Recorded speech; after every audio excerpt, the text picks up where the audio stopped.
السلام علیکم. آپ حضرات سے گزارش ہے کہ بیان کو آخر تک سنیں تاکہ بات اچھی طرح سے سمجھ میں آ جائے. جزاک اللہ. ہماری دادی غصے میں آتی تھی نا، دادی ہماری، تو اس دن پان تھوڑا زیادہ کھایا کر. یہ ہوتا تھا ڈپریشن کا علاج. جب غصہ ٹھیک ہوا تو پھر ٹھیک ہو گئی. آج کیا ہو رہا ہے، وہ بالکل ہی باولے ہو رہے ہیں ڈپریشن میں. وہ نہ کوئی سٹا کام آ رہا ہے ان کے، نہ گٹکے سے سکون مل رہا ہے. پھر وہ نفسیاتی ڈاکٹر کے پاس جاتے ہیں، پھر وہ ساری زندگی کی ٹینشن. بیٹھے بیٹھے میرے پاس ایسے کیس آ رہے، میں کہتا ہوں یار کیا ہو گیا معاشرے کو. کوئی پاگل ہونے کی وجہ ہو تو انسان پاگل ہوتا، اچھا بھی لگتا ہے. بلا وجہ پاگل ہو رہے ہیں. تنخواہ میری کم ہے تو پاگل ہو گیا. ابے بھائی تنخواہ کم ہے لیکن کھانے پینے کو تو مل رہا ہے نا تجھے. کھانے پہ صبح ناشتہ تو پراٹھے کھا رہا ہے، تو دوپہر کھانا بھی کھا رہا ہے، تو رات بھی کھانا کھا رہا ہے، چائے کے پیسے بھی ہیں تیرے پاس اور رات کو سونے کی جگہ بھی ہے. اب اگر زیادہ کو دیکھو پھر تو انتہائی نہیں ہے. پھر تو قارون کو دیکھنا شروع کر دو گے، پھر تو بھائی آپ کو پھر زرداری بھی کم لگے گا آپ کو. حقیقت بتا رہا ہوں آپ کو.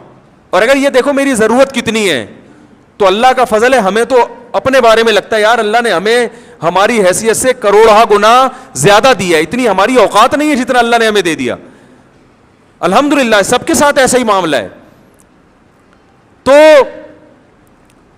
سوسائٹی میرے بھائی آپ کو صحیح گائیڈ نہیں کرے گی، مروائے گی. اور ہم میں سے ہر شخص کس کو دیکھ رہا ہے؟ سوسائٹی.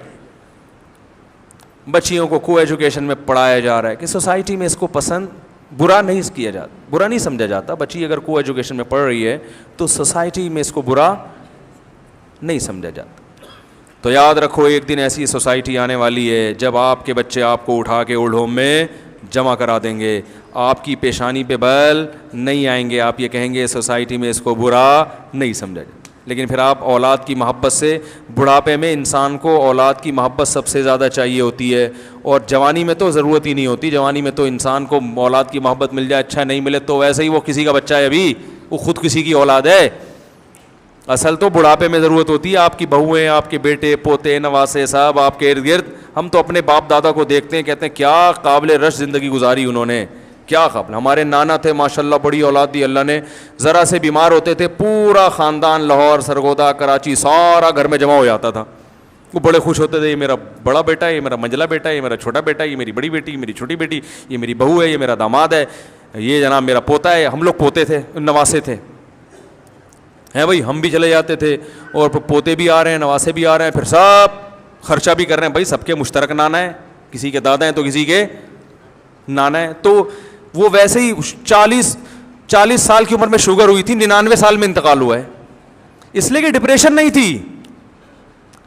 95 سال تک کھڑے ہو کر تراویح پڑھتے تھے الحمدللہ. 95 سال تک کھڑے ہو کر تراویح. اور وجہ کیا ہے؟ خوشیاں دیکھ رہے ہیں نا. اب اس عمر میں وہ الٹا سیدھا بھی کریں گے تو ہم بیٹھے اس کو سیدھا، الٹا بھی کریں گے تو ہم بیٹھے اس کو کیا کرنے کے لیے؟ سیدھا کرنے کے لیے. کیونکہ بڑوں کا احترام ہے بھائی، بڑوں کا احترام ہے. پھر ان کے سب پر احسانات ہیں. یہ ساری آل اولاد کن کی ہے بھائی؟ میں اگر اپنے نانا کا احترام کرتا تھا، کیوں؟ کہ بھائی میری والدہ کو کس نے پالا ہے؟ اگرچہ ہمیں نہیں پالا لیکن ہماری اماں کو تو پالا. تو ہماری اماں کے لیے جو قابل احترام ہے ہمارے لیے بھی، تو ہم بھی ان کی خدمت کریں گے. کیا خیال ہے بھائی؟ تو ساری خدمت تو انہوں نے اب صرف اپنی اولاد کی بچپن میں کر لی. ان کو پال پوس کے نسل نہیں روکی، بس یہ بڑا احسان کیا.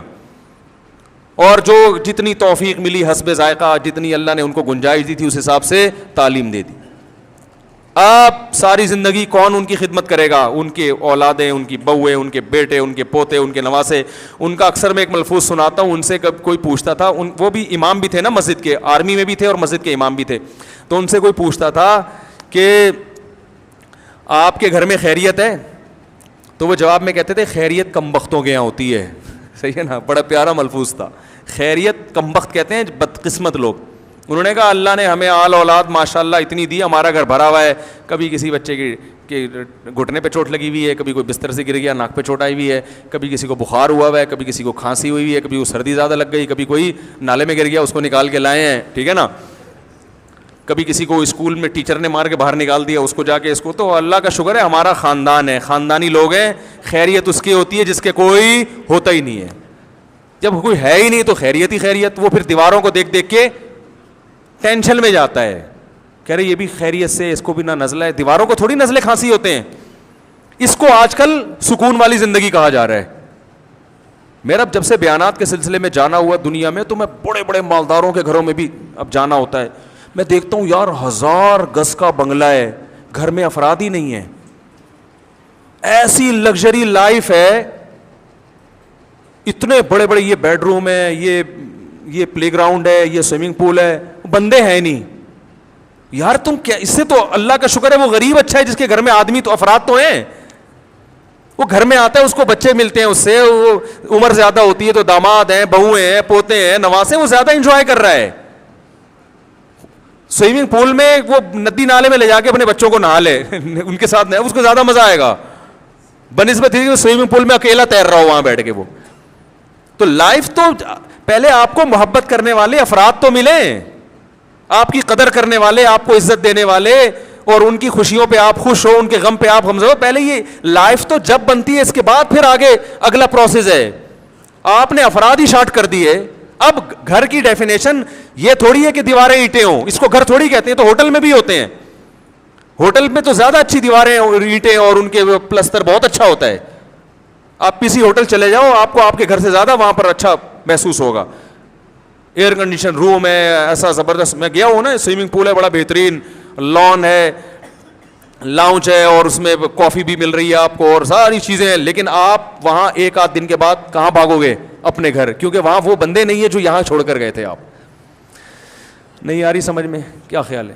تو یہ فیملی پلاننگ والے اور یہ جو لبرل لوگ ہیں نا, یہ ہمارے گھروں کو ہوٹل بنانا چاہتے ہیں. پیسے بچا بچا کے سونے کے نلکے لگا دو, مگر محبت کرنے والے گھر میں افراد نہ ہو, یہ چاہتے ہیں. تو میں کہتا ہوں پھر ایک بھی پیدا نہ کرو, جاؤ کسی ہوٹل میں رہو, کسی ہوٹل میں ٹائم گزارو, پیسہ کماؤ اور کرائے پہ کمرہ لے لو, وہاں وہیں رہو. لیکن آپ, میرا دل نہیں لگتا, میں ہوٹلوں میں جا کے ٹھہرتا ہوں. میں تو بیرون ملک بھی جب سفر کرتا ہوں نا, تو لوگوں سے جو مجھے انویٹیشن بھیجتے ہیں, میں کہتا ہوں بھائی ہوٹل نہیں بک کرانا, کسی گھر میں مجھے, گھر میں عجیب برکت ہوتی ہے, ایک روحانیت ہوتی ہے گھر میں رہنے میں. تو سوسائٹی کو میرے بھائی فالو نہیں کرو. علامہ اقبال نے کیا پیاری بات کہی ہے, دو رنگی چھوڑ دے یک رنگ ہو جا, سراسر موم یا پھر سنگ ہو جا. ایک دفعہ صحیح اللہ کے بن جاؤ. لوگ پھر دیوانہ کہیں گے آپ کو, لوگ کہیں گے پاگل ہو گیا ہے, فنڈامنٹلسٹ ہو گیا ہے. بالکل بولے اب میں لبرل حقیقی معنوں میں, اب میں لبرلزم کی طرف آیا ہوں کہ دلیل سے مجھے جو بات صحیح لگتی ہے میں اس کو فالو, اور دلیل سے جو بندہ ٹھیک لگتا ہے اس کو بھی فالو کرتا ہوں میں. تو ہمیں دلیل سے اللہ کے رسول صحیح لگے, ہم ان کو فالو کر رہے ہیں. تو اللہ کے رسول نے جس چیز کو کہہ دیا غلط, وہ کیا بن گئی؟ غلط. اللہ کے رسول نے ہمیں بتا دیا زنا کیا ہے؟ غلط. لڑکیوں سے دوستیاں, بول لینا پریکٹس ہو جائے گی, غلط. نیٹ پر بیٹھ کے لڑکیوں کو دیکھنا, دلچسپی لینا ان میں, یہ کیا ہے؟ غلط. بول دیا. ولا متخذاتی اخدان, قرآن نے کہا دوستیاں لگانے کی اجازت نہیں ہے تمہیں, یہ الاؤ نہیں ہے, ختم. قرآن نے کہہ دیا تمہیں نماز چھوڑنے کی اجازت نہیں ہے, سود کھانے کی اجازت نہیں ہے, سودی بینک میں جاب کی اجازت نہیں ہے, بہن کی وراثت ہڑپ کرنے کی اجازت نہیں ہے. مفتی طارق مسعود صاحب کی روزانہ شارٹ کلپ ویڈیو حاصل کرنے کے لیے ہمارا چینل سبسکرائب کریں اور بیل آئیکن کو دبانا مت بھولیں. جزاک اللہ.